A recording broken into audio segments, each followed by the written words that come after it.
Have you ever wondered what mice running on a weight-resisted wheel can tell you about human longevity?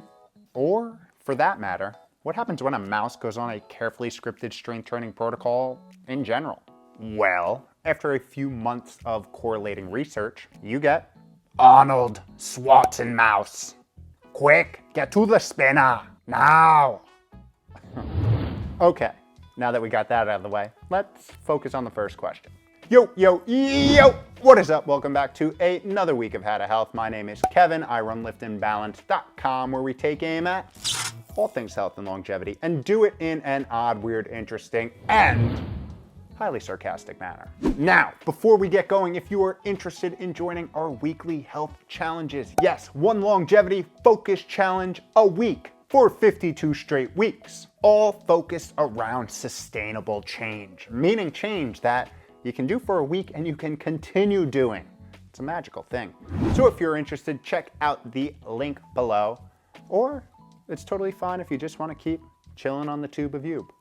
As for today, the area of focus is exercise, specifically its role in modulating our biological age for the better, delaying and even reversing some cellular mechanisms of aging, making us younger on the inside, while we rack up those made-up chronological numbers on the outside. Side note, my production team is so committed, they actually have a negative biological age, which I think is a good thing.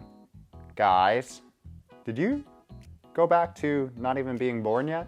Is that why no one's here today? So today we're going to review how exercise started later in life can impact an organism's biological age for the better, reinforcing the concept that it is literally never too late to start investing in your most valuable asset and moving that badonkadonk. So before we get to the buff mice, let's start by talking about the primary objective when it comes to longevity: maximizing health span. This is the numerator in the longevity equation and identifies those truly healthy years of one's life. The years someone can do everything they wish, hope, and desire with zero, zilch, nada limitations. In a perfect world, the goal is to make health span equal lifespan, meaning your entire life you live in maximal health. This would give someone their maximum longevity. But unfortunately, this isn't the way the longevity cookie typically crumbles. Stole that line from Bruce Almighty. And that's the way the cookie crumbles. Just put, longevity in there. In fact, it is estimated that the average adult in the United States spends 14 years of their life in a state of morbidity, or the state of being diseased, being somewhat disabled and debilitated from doing what they truly love, what fills them up, what brings them satisfaction from this thing called life. To put this in perspective, that is 17.5% of one's life if they live to the average lifespan of 80 years. Whoa. Yeah, not cool for biological school. And that, my friends, is why we focus on taking back control of our most valuable asset and dictating the fate of our longevity odds. And we have the fully equipped Longevity 101 playlist packed with research-backed topics to do just that. There we have several videos breaking down what biological age is, the tools we have to measure it, and how we can potentially reverse it, aka make ourselves younger at the cellular and metabolic level. So check the description for the video links if you're interested in a little bit of a deeper dive. And you may be wondering, hey Kev, why are you bringing this all up? I do it for a reason, because this is one of the key measurements in the study that we're going to discuss. Now, exercise's impact on health span. Now, to give you a little background, especially if you're new here, I've been covering the latest research on cellular health and longevity here on the Tube of You for the last 3 years or so. And I can confidently say that 90% of those videos have some reference to the cellular metabolic, physiological, and psychological benefits of consistent exercise. And it's not because I love covering the topic. It's because it's a straight up longevity boosting beast of an intervention. Can't hold back the truth.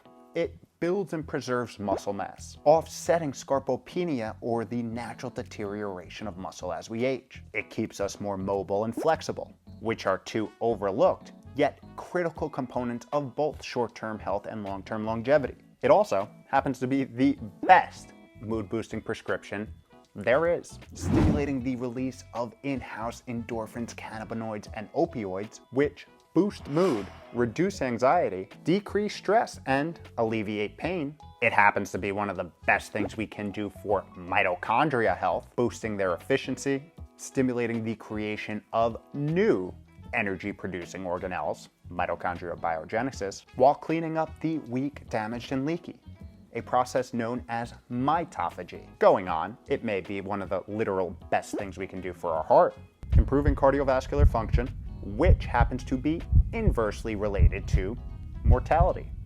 It's a good thing. What about the brain?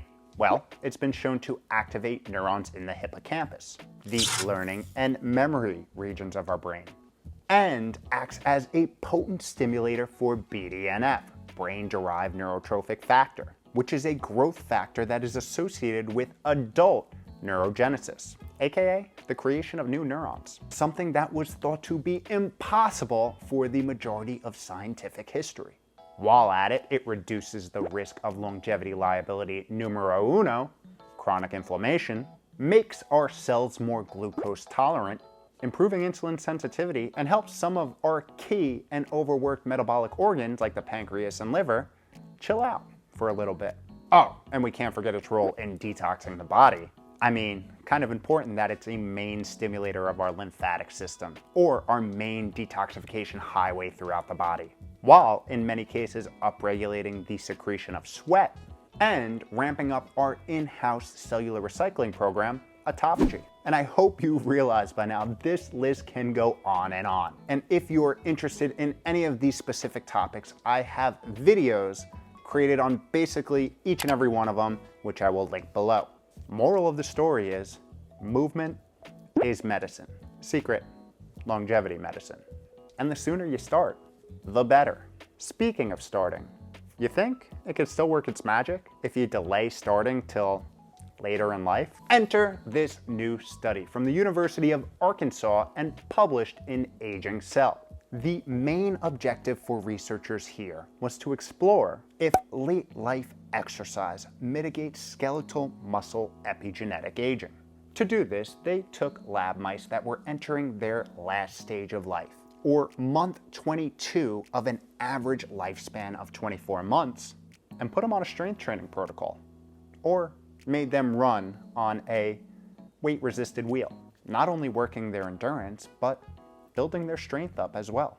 I kind of like to think of it as mice rucking, you know, where you just put a heavy backpack on or a weighted vest and you go walking through the woods. This is just with mice in little cages and spinning wheels.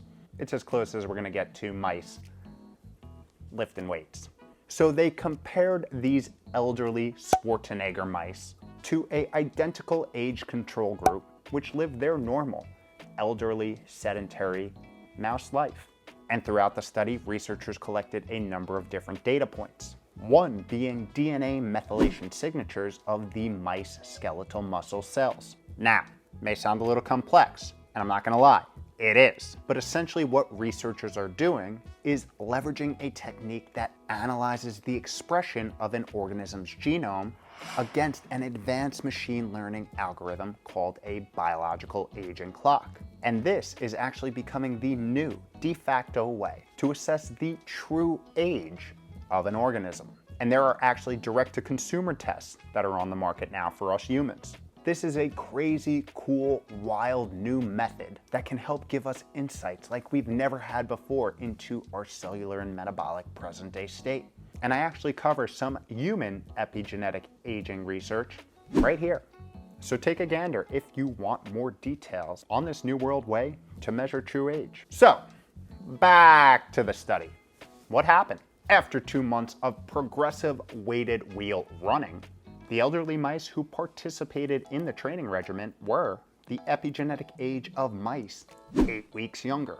And the sedentary mice, well, they just kept going, getting older on the inside. This signified a 10% increase in health span when compared to the control group. To put that in perspective, it would be equivalent to 8 years of added health span in a human who lived to the average age of 80 years old. Pretty cool. But please keep in mind, mice are not humans, even if some humans are rats. Stole that joke. And there are many interventions that do not translate between mice and humans. However, these cheese-loving furry little friends do give us a lot of hints along the way. But in this case, not enough for the authors to draw the conclusion that exercise was the de facto cause for the epigenetic reversal, stating what many researchers tend to like to state: more conclusive research is needed on the topic, which is always true. But this data right here is nonetheless intriguing. Imagine all the compounding longevity interest that you would gain when mixing a movement protocol with the other foundational components of health. Prioritizing sleep, real whole nourishing food, and a healthy environment. I mean, you'll have a health span secret sauce worthy of applying to every single day of your life. So if I can leave you with one thing and one thing only from this whole video, it's don't wait. What we do know at this point in time is there is no magic pill. There is no "that was easy" button. But that doesn't mean that the majority of the tools you need to feel good, refreshed, restored, and operate efficiently each and every day aren't at your disposal. It just means it takes a little work and strategy, just like everything else worthwhile in this world. Think about it.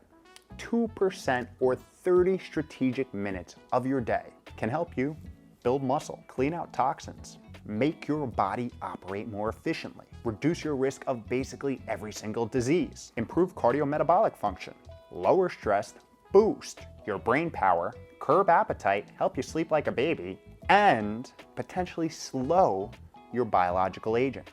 2%! This study just adds to the growing body of evidence that you have more power than you may think when it comes to how fast you age. And if I know my production team, like I think I know my production team, their mid-show disappearance means they're probably building a life-size weight-resisted spinning wheel in the other room. What was that? Was that a power tool? Hey! No power tool! At least I don't have to buy a treadmill now. I should go.